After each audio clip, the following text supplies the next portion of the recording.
Superbooth 2025. I'm on the booth here of U-he with Urs Heckmann. How are you? I'm good, thank you. You have, again, your own tent here, Yes, as of usual. course. And of course, these lovely t-shirts that Lovely are almost t-shirts. sold out. Almost, yeah, they don't only sold out, they're free, so Free. we give them away for free, yeah. But we gotta get rid of them, so everybody should come and pick some, you know. And you are showing here some modular stuff, but also some software. Yeah. And I'm here to get the latest details of Zebra, because I wasn't at NAMM show this year. Yeah, So- you were sorely missed. Yeah. And I want to get the latest info. Oh, the latest info is, yeah, here it is. So this is Zebra 3. It's almost a beta, so it's still an alpha. Alpha means there are a couple of things that are still coming. But it's got most of the modules that we want. And I mean, it looks like Zebra, right? So it's basically the same idea. You have your audio modules here, you have your modulators here, and here you have your grid where you put them together. But now we have like a palette coming up here, and then you drag your FM oscillator there, or filters. Filters have a similar thing. So you go here, there's your filter responses. This is where a lot of stuff is still happening. You can pin this, and then so we have 4 different filter flavors, and each have different responses, like different band passes, high passes, and so on. And you can also navigate this here like this and like this, right?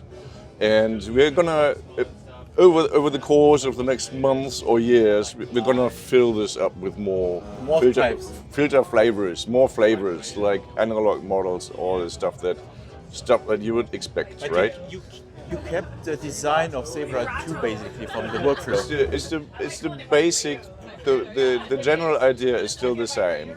There's a couple of differences. There's a couple of things that are not yet in there. Like, for instance, we don't have XY controls, and we don't really know if we want to do them, because they're always like they take a lot of time to set up. So this was an extra page in Zebra 2. Yeah. And we don't have sequencers or arpeggiators yet. That's because it can do so much now already in relation to sequences, that we first need to make patches to see how we integrate a sequencer. But what we have, and this is a new thing that we do, is we treat pitch, modulation, and gates as equal things. They have equal importance. Usually, on most synths, pitch is something, it's your pitch, it's your key that you press, right? And modulation is modulation, does everything. Modulation is all the good stuff, that's what you deal with. And gates is usually, you got an envelope, right? So here, we do a lot of things like our envelopes can be triggered. They can be triggered from all sorts of things. You can trigger an envelope from the release velocity with release velocity, and then the envelope starts when you lift the key, right? So this is a lot of knowledge you received from real modular, from the modular Eurorack world. Yes, from Eurorack, but also things that I always wanted or never, or sometimes you have an idea and nobody's ever done that, and you want it. So, for instance, you can start an envelope based on pressure. So it's basically aftertouch. So you play, and then you bring something in with aftertouch. You start something, that kind of stuff. And likewise, so we always had these mapping generators here, and I can put one on here, like whoop, right? And so that's the same as this basically. And apart from us, I accidentally pressed keys here. Apart from us having completely reworked the editor for these, it's like really, it has a snap and here hard snap, for instance, and it just this kind of stuff. Apart from that, you can now also use them as sequencers. So they used to be just things that have a value for something, but now I can take an LFO, and then with the LFO rate, I can change the LFO rate, and then I can use this as a sequencer, right? So if we have like 16th here, and I do a smaller smaller thing, like eight steps or something. And I put this. I have this on the oscillator. I take the other stuff out, and I use this with like plus 12. Right, then you have like your, and I can go and say I want 12 subdivisions, right? Then I have semitones here, right? So you have a sequence right in the voice structure, and you have 4 of these. But instead of an LFO, I can use gate as trigger. So then and it needs, also it doesn't need to, must not reset on key, right? Then you have that, or funny thing, alternates, and it's every second key, right? Or I use pressure. It's a little bit funny. I have to fix that. So I use the pressure on the keyboard to advance the step sequence, and this is something you can use for any crazy live kind of thing, live play, expressive thing, and likewise, this all goes together with how other things work. Like as I said, the pitches, they have their own page now. So pitch 1 that's the default thing. It's got like a source key, which can be the current key, which is what you play on a keyboard. But it can have the lowest key or the highest key. It can have the oldest key, like you play something, play legato, and it will have the key, the pitch from the key that you played first, basically. There's also a first. I have to figure out what the difference was. But it's from the ones that are still held. One is the one that you play legato, you lift it, it's still played. The other one is the oldest one that you still hold. So there's like differences there. And then you have your pitch bend settings, you have your glide settings, you have like a quantizer and all of that. And if another oscillator is supposed to have like, for instance, a different glide, you click here, and then you have for pitch 2 your own amount. And then you go back and you add a second oscillator like that, and you set this oscillator to follow pitch 2, and then hopefully, oh yeah, one has the map as well, so switch the map off. So nothing here. One can hear that this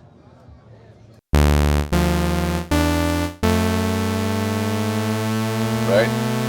Oh, this is like really slow, right? So, and you can have 4 different ones with completely different settings. So you can make patches where something from previous notes lingers. And this is a really funny thing, and I have to check if there's a there are presets for that, which of course here, previosity. It's like, here, look at this. So this still has this note on it. Now it's both. So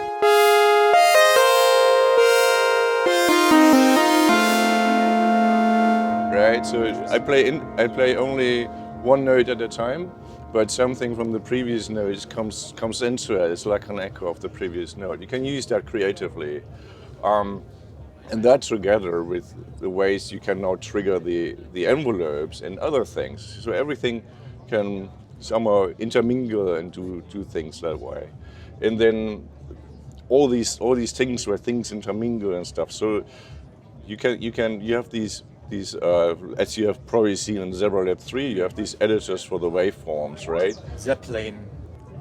The Z-plane ability to shape the waveform. You can, yeah. And then you can copy curves, right? And then you can go here into these things, and then you can just paste the curve, and then there it is, okay. Right? So this is there's interoperability between the things, and you can take this, and so this is new. So with once you hit one of these points, it will just work only on this point, right? if you go next to a point, you can do this. But if you hit a point and you press shift, you get fine control, which is something people always wanted to have, which is good. And if you're somewhere else and you hit shift, you can do a selection. And then again, if I paste the curve now, it's only within the selection. Okay. Right? And so you can edit things in completely crazy ways, and you can copy this as well, right? I can copy this selection, and then I can paste that into a text editor, and then I have the values there, and I can even text edit the values and paste them back in here. So, with the new oscillator, you're making a huge kind of beta with your users. Yes. With the Zebralet. of course, yeah, What that's you why have it's, what you have learned from this beta? Are there still stuff? Oh people yeah, want? we learned that we have to optimize a lot more on Windows. Okay. But we've done that. So we had the original Zebralet, which came out like about a year ago as a beta. It was not optimized at all on Windows, which was a bug. That's fixed now. It's now really fast, and we are still optimizing some things. But it's so fast now. It's very, very competitive with similar. And all these oscillator things from Zebralet is in Zebra. This is all in here. So first of all, these things get a big editor, and the oscillators have a big editor as well, with all the things that you know from Zebralet, and then even more improvements and stuff, and more things coming. And so I mean this would go way too much into detail, I think, if we start on this. But I mean, people will probably have seen it, right? So one of the things that people said is the criticism is that you have to deal with this, but no, you don't. So you can just use this thing here, and this is basically the same, almost absolutely the same as what you had in Zebra 2. You can still use it the same way, only it's more consistent now. It's better editors anyway. And it looks better. Yeah, it looks better. And then you have the zoom and stuff, and that's all. This is much better in every way. Yeah. And there's more new oscillator types inside, or So yeah, we have, it's pretty much like Zebra 2. So we've got 4 of these complex oscillators here with these complex waveforms, and then and the additive render and all of that. And then we have the filters, right? And if you look carefully here, so these are the same filters we already have in Zebra 2, like the X-side, the mid-drive, the old drive, and then many of the others and new ones will appear here. So this is, but they're rewritten. They sound so much better. will you add these Zebra 2 HZ filters as well? Or? No, these are Diva filters. Yeah, no, but we will make filters that are equally as good. They're just not necessarily realistic recreations of vintage synths, but they'll sound just as good, Okay. right? And we have many of those, but we haven't put them in yet. And then we have, like in Zero 2, we have FM oscillators. And let me just show you this thing. So you can connect modules into little groups here and save the group. And then I put another FMO here. I take these 2 FMOs. I make a group of those, and then you only see what's in the group, right? So I can switch between the groups, right? This is for like hardcore sound designers who make huge patches, and then they populate it with different sub parts of the sound, and so you can focus on what you're working on. So it's more workflow. Many workflow improvements, like. One can. There's even a way to copy paste between modules here in the grid straight away. But the FM oscillators, right? They used to be like one carrier, and then the carrier could have feedback, or it could have an FM on the input. So what we did now is we have the input, and the input can either do the DX style FM, or through 0 FM. Through 0 FM is based on frequency, and it can go negative, then the oscillator goes backwards. That's a way. It's a way of doing classic FM, but keep the pitch to have to have the perfect pitch. And you have this, and you can route it. It's routed on the carrier, and then it has a built-in modulator that's also routed on the carrier, and which can be detuned against the carrier. I can just quickly switch all of these things off. Right, so we have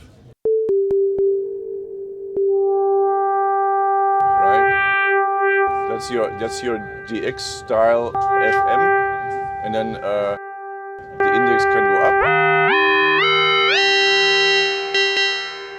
or the index can go down. And if it goes down, the carrier is pitched up instead, so that the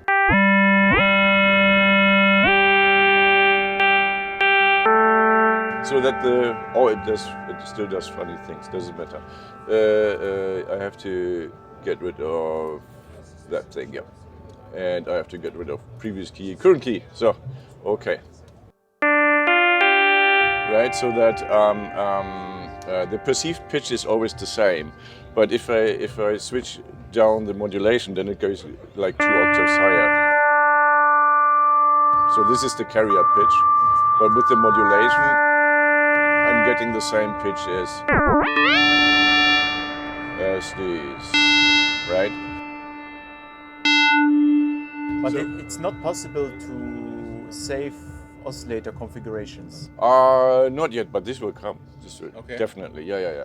So, and you have the feedback here, which can be the X style, but can also be squared for, right? It can go into noise territory, and the X modulation, or the modulation from the modulator, can also be through 0 FM, which sounds very similar, but it's different. It's a different spectrum, and it can be mod FM, which is a different take on FM, which sounds more like filters. Sounds almost like analog filtering, right? So you can get from the FM oscillator already different types of FM and different sonic spectra, and you can combine all of that. So you have another oscillator here, and this oscillator can input into the second oscillator. So this is this, and then I can. Oh, there.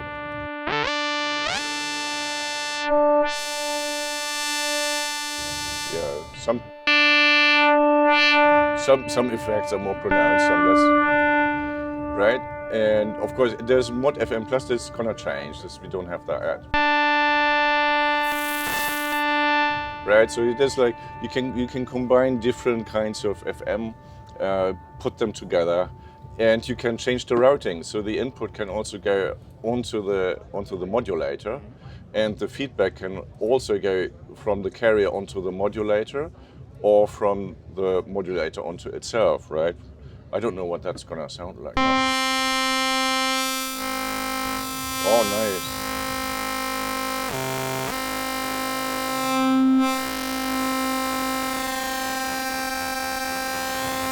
Yeah. So it's a relatively complex way of doing FM, but it allows us to do things that are not possible in Zebra 2. It's massively expanded FM section. Yes. It is. And you got 4 of these, and they can also be stereo, of course. Like they always could be stereo, right? And then there should be there's a detune thing, and there's relatively super empty alias. And then there's like a lot of aliasing, and then really a lot of aliasing in the retro setting, right? But in general, this is familiar from Zebra 2. It's just completely rewritten, and then we added things on top, right? And likewise, the envelopes have become simpler, but they have now two variation things. Like you can have either a delay or a hold or an init. Or a stack is like the thing that the Minimoog does, where fast playing raises the level. It's a little bit like optoelectronics, like low-pass gates and stuff. And then there's an overshoot. We're not sure if we keep the overshoot. It's a strange effect. And then there's an opto thing which doesn't really do what we want. So this is going to be changed.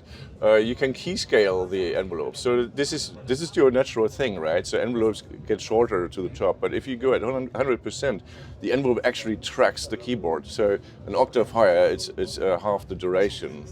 And this is very useful for creating natural sounding things with. Would be the next point. Natural sounding things with physical modeling, right? So then you make the noise that you put in as short as the key permits, or as the frequency, the pitch. It's the pitch needs, yeah. And new modules are. There's a mallet type exciter. There is a modal resonator. So you're introducing physical modeling. Yeah, basically. So there's a modal resonator with a couple of different types of materials, but these are still preliminary. We're still working on these. Okay. Oh, that was.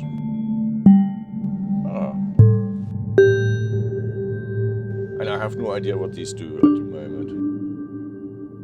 And for some reason, this thing, yeah, whichever. Maybe needs another trigger or something. Yeah. And there's also the comb filters everybody knows from Zebra 2, but this is preliminary state. So they have still the same modes, but I'm gonna reduce that a lot, and then you can have multiple filters, like you can have 4 or 6 or 8. Okay. And they can be detuned. So like Super Saw, but for comb filters. And let me just I put this here, and we put in some noise, right? So let's first look at the noise. The noise now has a density and jitter. And so on top of the pink, digital, and other things that we have, so you have a lot of control over what the noise does and what it does in sense of rhythmical structures and stuff. And this is modulatable, right? So okay, that sounds almost right. So if this goes through a comb filter. Okay, physical modeling.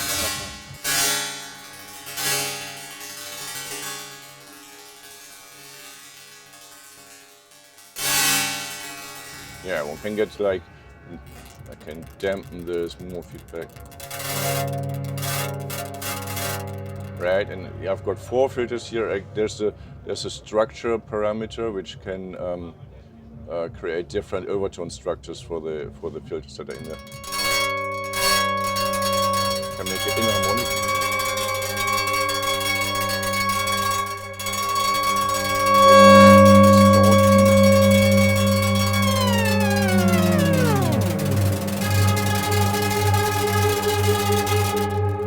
Right, so there's a lot of stuff happening, which is so this is something that exists in the modular world, and we wanted to bring that into Zebra. I mean, Zebra always had that, but the guys in the modular world, they had like crazy ideas, and we thought, oh, okay, these are great ideas.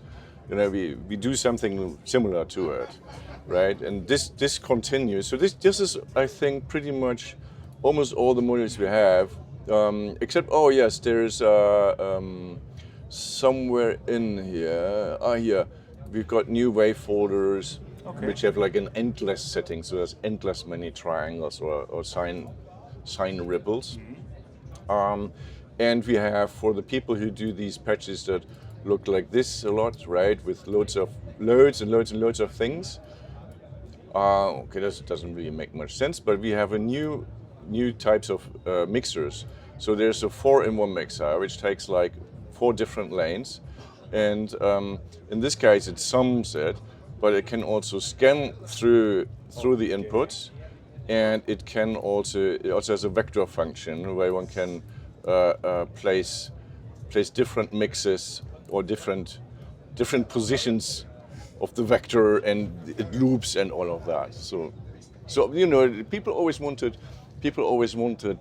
vector synthesis. And yeah, okay, let's give them vector synthesis. This is ideal for vector synthesis. We have got 4 lanes. You can have 4 different patches, and you put them all into one output this way. And this will also be available in the effects rack down here, which is also similar to what we had in Zebra 2 all the time. Only now we have 4 lanes, because it perfectly fits then, right? So it's 4 and 4, and you can route each of these lanes into lanes here, and you can have different effects or reverbs. There's still some effects coming. We have got new reverb. We've got a texture synthesizer, which is similar to clouds, but it's got completely different parameter sets. And we also have, and that's the craziest thing, we have I have to put it here. We have 4-in-4 mixers. So 4-in-4 mixers scan through the inputs or through the lanes on all 4 and output to all 4 lanes. And we're working on a version where it's the other way around, so we can route each lane onto any of the 4 outputs. So the feature set is crazy. Yeah, well, it's still less. It's less than what Zebra 2 has, right? Really? It's fewer modules. Some modules are still missing. Zebra 2 has a lot of other things, but the few things that we took, that we transported from Zebra 2 to here, are really good. It's better organized. It's better. Yes. And let me show you one more funny thing, which is one of the things I really like. I take an LFO and I route it onto pitch, like 12 or so. And it needs to not be in seconds, but in, let's say, eighths. And amplitude must be up. Okay, and it's too fast. And it's got a lot of slew. And for some reason, and it's got wiggle. Oh, it's got all the things that I want to show are already in there. Oh, it doesn't. Oh, the init patch doesn't work really. I have to work on that. Right? And tune. Oh, no, you have to tune down. So, and then I have slew, right? And I can have wiggle.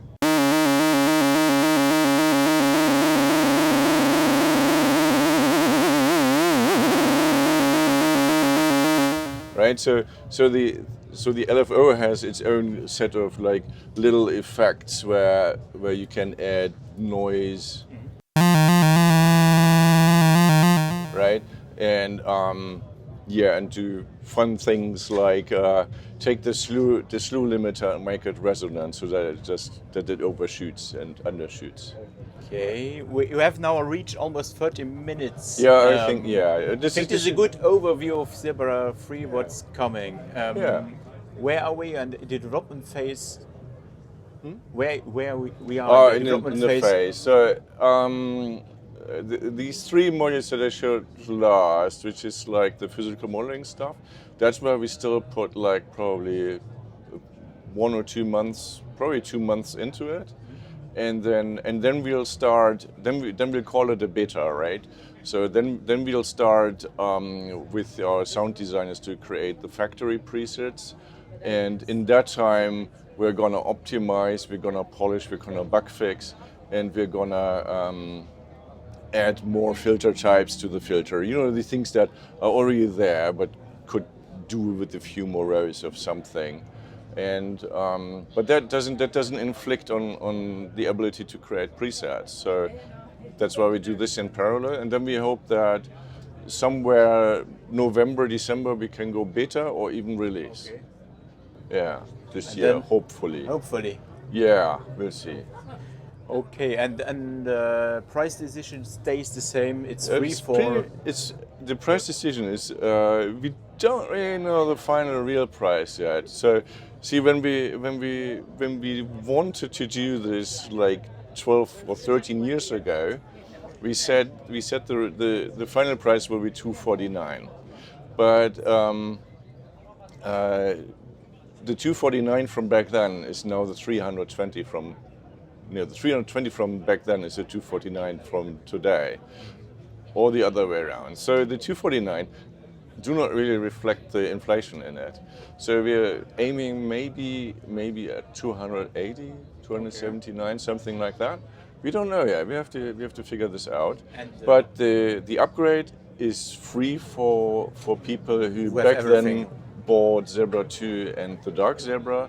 It's going to still be 30 euros for people who bought Zebra back then.